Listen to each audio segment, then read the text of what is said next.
One fatal flaw and 3 reasons, 3 fixes. We're going to look at the reasons why this fatal flaw occurs. It is absolutely something that if you're doing, you need to stop.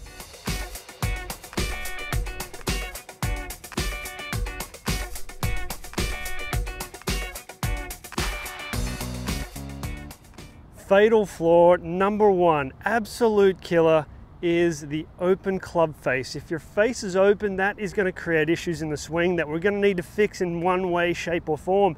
And often we do that by adjusting the swing path. The result ends up typically being a slice.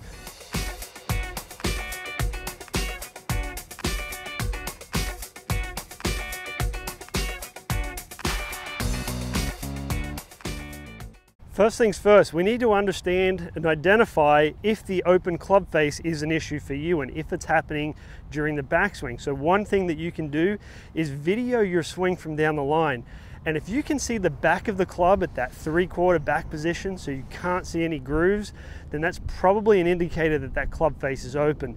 If you can see the grooves, then perhaps the backswing is not where the issue is occurring. But make sure you get a really good diagnosis so that you're fixing the right thing.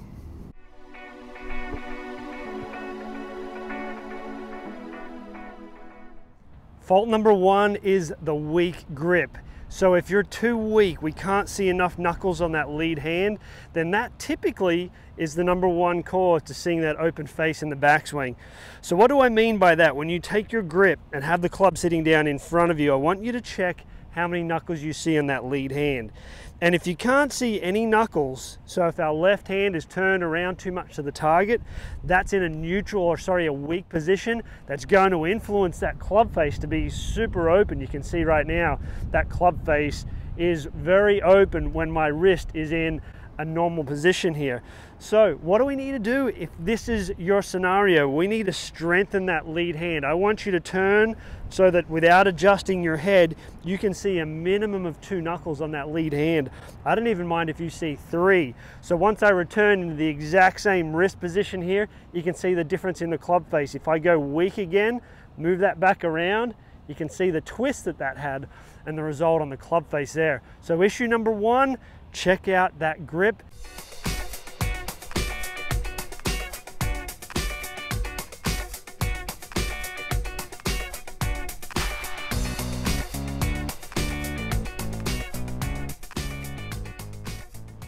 Issue number 2 is too much rotation of the hands during the takeaway. So if I set up and have too much rolling of the hands, that's going to open up that club face early in the swing. You can see that the club is laid back already as opposed to being straight up and down or matching my spine angle a little more. So if I roll too much, the face is going to get open. Now we're in trouble. That's issue number 2. And finally, issue number 3 is too much cupping of that lead wrist. So cupping, once we get back to that 3/4 position, this might look similar to how it looked when I was rolling too much, but now I'm actually cupping that wrist too much. So if that is an issue for you, essentially we're almost adding knuckles here. I can see all of the knuckles on this lead hand. Remember, I started with 2 or 3. If I turn that back to where it needs to be, you can see the adjustment that that has and the effect that has on the club face.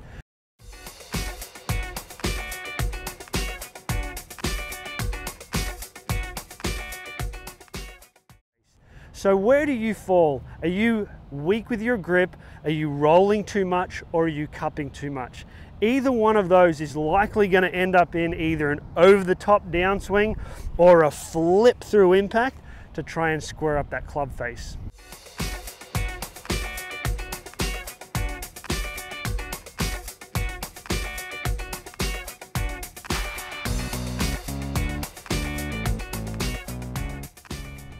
Well, hopefully now you understand this fatal flaw, and if it is affecting you, let's fix it. If you fall into one of those 3 issues, then let's get it fixed, because golf is no fun when you're slicing it in the trees all day. If you liked what you saw, hit the like button. Leave me a comment if you like what you saw as well, and tell me if there's something else you need help with. Please subscribe if you haven't already, and until the next video, good golfing.